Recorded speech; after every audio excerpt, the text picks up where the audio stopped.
திகட சக்கர செம்புக அமைந்துளான் சகட சக்கர தாமரை நாயகன் அகட சக்கர விண்மணி யாவுரை விகட சக்கரன் மெய்ப்பதம் போற்றுவோமே. நவக்கிரகங்களின் தந்தையான பிள்ளையாரை வணங்கியும் எனது குலதெய்வமான அகிலாண்ட நாயகி வராகியம்மனின் அருளோடும் இன்றைய நிகழ்ச்சிக்குள் போவோம். வணக்கம் இனியவர்களை, உங்கள் ஜோதிடர் கண்ணன் பேசுகின்றேன். இன்று நான் எடுத்துக்கொண்ட விடயம் அதிசார குரு பெயர்ச்சி. அன்பர்களே, அதிசார குரு பெயர்ச்சி என்றால் என்ன என்று தெரிய வேண்டும் இல்லையா? முதலாவதாக, ஒரு கிரகம் தான் இருக்கின்ற இடத்தில் இருந்து அடுத்த வீட்டுக்கு முன்னோக்கி சென்று மிக வேகமாக தனது செயல்பாடுகளை எடுத்து செய்வதே அதிசாரம் எனப்படும். அந்த வகையில் அதிசார குரு பகவான் பயணிக்கும் போது தனது காரக மற்றும் ஆதிபத்திய பலன்களை ஒவ்வொரு ராசியினருக்கும் மிக்க வலுவோடும் விரைவாகவும் தருவார். அதாவது, உங்களது ராசிக்கு குரு பகவான் எத்தையவர் என்பதை பொறுத்தும், எந்த நிலையில் கோச்சாரத்தில் தங்கியிருக்கின்றார் என்பதை பொறுத்தும், எந்த நிலையில் உங்களது ஜனன ஜாதகத்தில் தங்கியிருக்கின்றார் என்பதை பொறுத்தும் பலன்கள் நிச்சயமாக வேறுபடும் என்பதை நான் இங்கே முதலில் உங்கள் எல்லோருக்கும் தெரிவித்துக் கொள்கின்றேன். அன்பர்களே, கோசார குரு பகவான் அதிசாரமாக எதிர்வரும் 19/10/2025 முதல் 5/12/2025 வரை கடக ராசியில் தனது சொந்த நட்சத்திரமான புனர்பூசம் 4ஆம் பாதத்தில் பயணிக்கிறார். அதாவது, தமிழுக்கு ஐப்பசி 2ஆம் தேதி முதல் கார்த்திகை மாதம் 19ஆம் தேதி வரை கடக ராசியில் பயணிக்கின்றார்.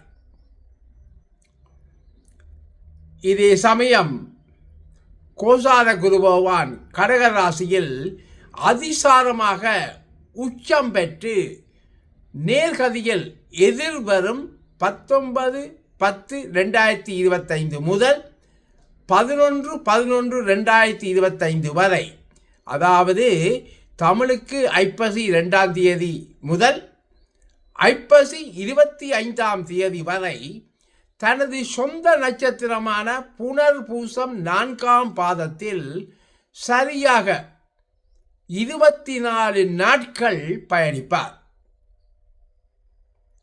பின்னர் கோசார குரு பகவான் இதே கடகராசியில் அதிசாரமாக உச்ச வக்கிரகதியில் எதிர்வரும் 12/11/2025 முதல் 5/12/2025 வரை, அதாவது தமிழுக்கு ஐப்பசி 26ஆம் தேதி முதல் கார்த்திகை மாதம் 19ஆம் தேதி வரை தனது சொந்த நட்சத்திரமான புனர்பூசம் 4ஆம் பாதத்தில் சரியாக மீண்டும் 24 நாட்கள் பயணிப்பார். அதனால் இக்காலகட்டத்தில் ஒவ்வொரு ராசியினருக்கும் ஏற்படக்கூடிய பொது பலன்களை இனி பார்ப்போம்.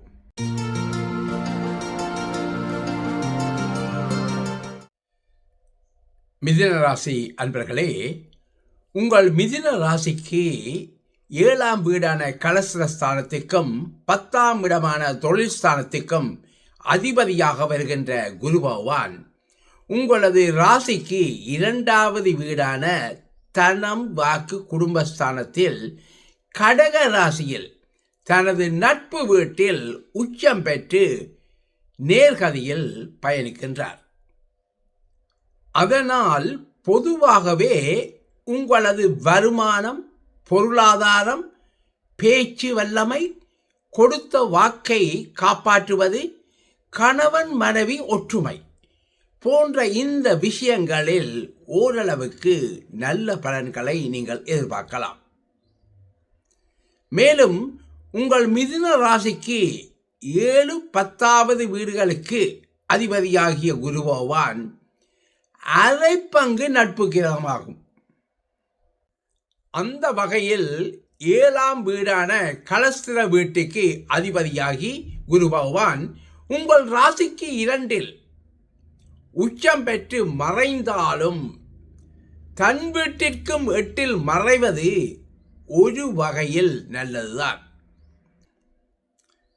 அப்போதுதான் 7வது வீட்டின் ஆதிபத்திய விஷயங்களான உங்களது திருமண சம்பந்தமான விஷயங்கள், கணவன் மனைவி உறவு நிலை, பொதுஜன விவகாரங்கள், வியாபார கூட்டாளிகள், அயல் ஜாதி இன மதத்தவர்களால் ஏற்படக்கூடிய நன்மைகளும் லாபங்களும், இவை போன்ற பலன்களில் எந்த ஒரு பாதிப்பும் ஏற்பட மாட்டாது. அதே சமயம் நண்பர்களே, 10ஆம் வீடாகிய தொழிற்ஸ்தானத்திற்கும் அதிபதியாகிய குரு பகவான் உங்கள் ராசிக்கு 10ஆம் வீடான தொழிற்ஸ்தானத்திற்கு 5இல், அதாவது திரிகோணத்தில் தனது நட்பு வீட்டில் உச்சம் பெறுவதனால் உங்களுக்கு செய்தொழிலில் வளர்ச்சி, அங்கீகாரம், பொருளாதார விருத்தி, விரும்பிய இடமாற்றம், கௌரவம், இவை போன்ற விஷயங்களில் நிச்சயம் நல்ல பலனை நீங்கள் எதிர்பார்க்கலாம். இதே சமயம் கோசார குரு பகவான் 2இல் நேர்கதியில் இருந்து உங்கள் மிதுன ராசிக்கு 6, 8, 10வது இடங்களை பார்வையும் செய்கிறார். அதனால் வேலை தேடிக்கொண்டிருப்பவர்களுக்கு வேலை வாய்ப்புகள் உண்டாகும்.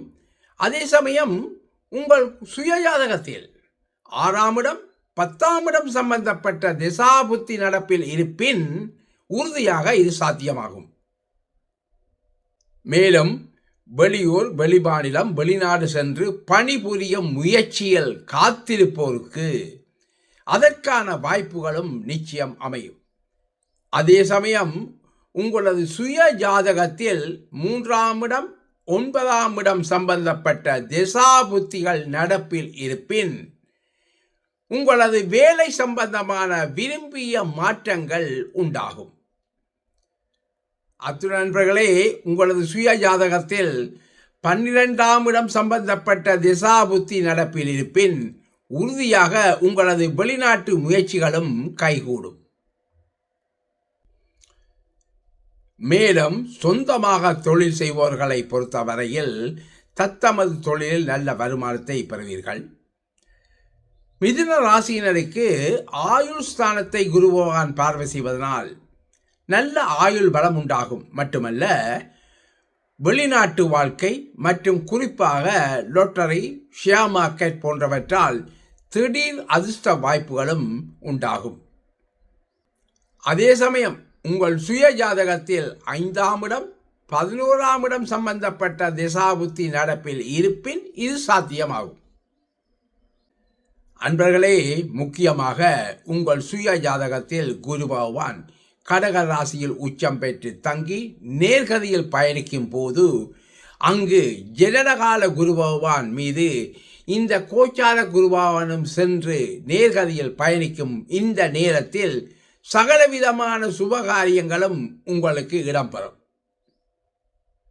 முக்கியமாக கோச்சார குரு பகவான் கடக ராசியில் உச்ச